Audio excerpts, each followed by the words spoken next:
Hello. Welcome back to Let's Talk Ray Bradbury. If you have not subscribed to our channel, please do. So we are moving right along in our journey through the stories of Ray Bradbury. We are up to story number 50 of 100 in this collection. This story comes from 1957. It is titled Exorcism. Quick synopsis: Elmira Brown is in the bathroom putting iodine on her cut finger when her husband Sam, the mailman, startles her by coming in through the front screen door. He's the mailman, but he's also the neighborhood snoop, so he spends a lot of time reading other people's mail, and he reveals to his wife that the neighbor, Clara Goodwater, has received a book on witchcraft in the mail. Goodwater, in fact, comes to the front door to get her mail because Sam's now taking like 10 minutes between houses because he's spending so much time snooping. Elmira, she's 35 years old, she's clumsy, she's sickly, and she becomes convinced that Mrs. Goodwater is a witch. She believes that Goodwater is the reason for her constant illness and bad luck and clumsiness and all the problems in her life. Also, Goodwater has been beating her in the presidential elections at the local women's club, the Honeysuckle Ladies Lodge Club, 10 years running, and she thinks that she's using fear and intimidation of witchcraft on the other voting members to keep them from voting for her every year. All the votes go to Mrs. Goodwater, and only her own vote goes to Elmira. But the next election is the following day, so that coming morning, Elmira goes to the local library, finds her own book of witchcraft. She mixes up a potion, she drinks it at the Honeysuckle Lodge just before going on stage to speak. She begins speaking, and she tells the whole club, you don't have to fear her anymore. I've found the solution. I've got my own witchcraft now. You don't have to be afraid of Mrs. Goodwin. But she becomes noticeably sick as she's speaking, and finally she's going to have a gulping, gasping, reaching for her throat, and she runs for the door. She has to go to the bathroom because she has to throw up. But she takes the wrong direction. She falls down 40 steps, throwing up all the way to the bottom, spewing, the crap that she just drank the whole way.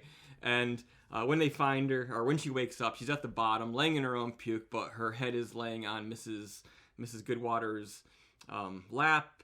Mrs. Goodwater promises, Mrs. Goodwater, who I might add, all the while was quietly working with a wax figurine with rusty nails spiked through it. Supposed to be Elmira, but she says, "I'm taking the nails out of my wax figure of you. I promise to only use my powers for good. And let's go back upstairs. We'll have another vote. You can become president. I promise." Because she's just so happy that this woman has not died. She believes that she was in fact the cause of her death. But they walk up the stairs. They're crying and laughing together, and they seem to be best friends all of a sudden. So it's a silly comedy, which I wasn't really digging at first, but it all sort of come together pretty well at the end. My interpretation is that neither woman is a witch. One is a clumsy, sickly woman who mainly is the result.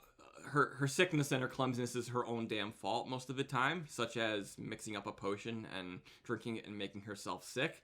But Mrs. Goodwater also is not a witch. She wants to be a witch. She believes that she needs this hokey craft in order to have success in life and to keep others at bay. And she's working a wax figurine with nails in her pocket, but it's not really the cause of it. She probably constantly sees Elmira getting hurt and thinks that this is proof that her thing works, her magic works, but it's not. I don't think there's any actual supernatural in here, though, appropriately and wisely, because this is Bradbury. It's typically speculative fiction that he writes. He leaves it a little bit open-ended, leaves it a little bit open to interpretation, but I don't think there's any real magic involved here. But what I love about it is the whole pettiness of it. It's very much true to life. And I don't mean this in a kind of sexist way or not, but as a man, my perspective is that women, sort of the way they interact with each other, whereas men, we're a lot more forward, we're a lot more physical. Our violence is physical most of the time rather than psychological. Women while they're sort of seen as the less violent sex, I think their violence is sort of internal. Aggressions against each other and manipulation, and it's a lot more smart, it's a lot more sadistic, it's really cool, fun to write about.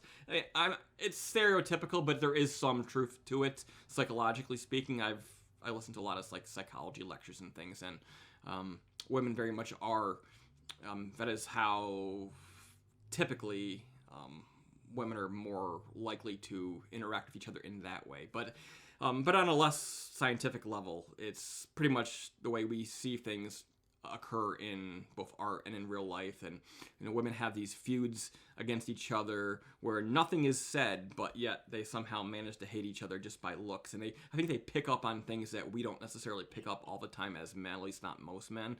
I think we're sort of maybe less emotionally attuned in that way. But these two women, it's very much a case of them basically inventing this sort of feud that keeps them from being friends for years. And then when it comes down to it, this dramatic things happens, and suddenly all that is forgotten. They realize that, all along I just wished you were my friend. And I think beyond the story, that seems to be the direction they head in. Like, they're going to be friends now, and that's pretty cool.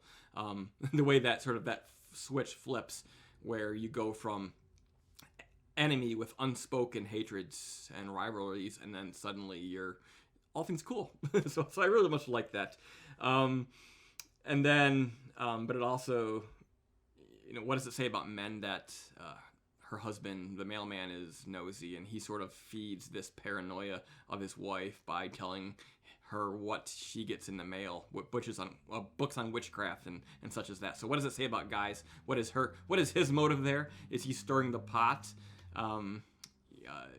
If she believes the neighbor's a witch who's cursing her, maybe it's advantageous for him to feed that a little bit, because they can bond together over that.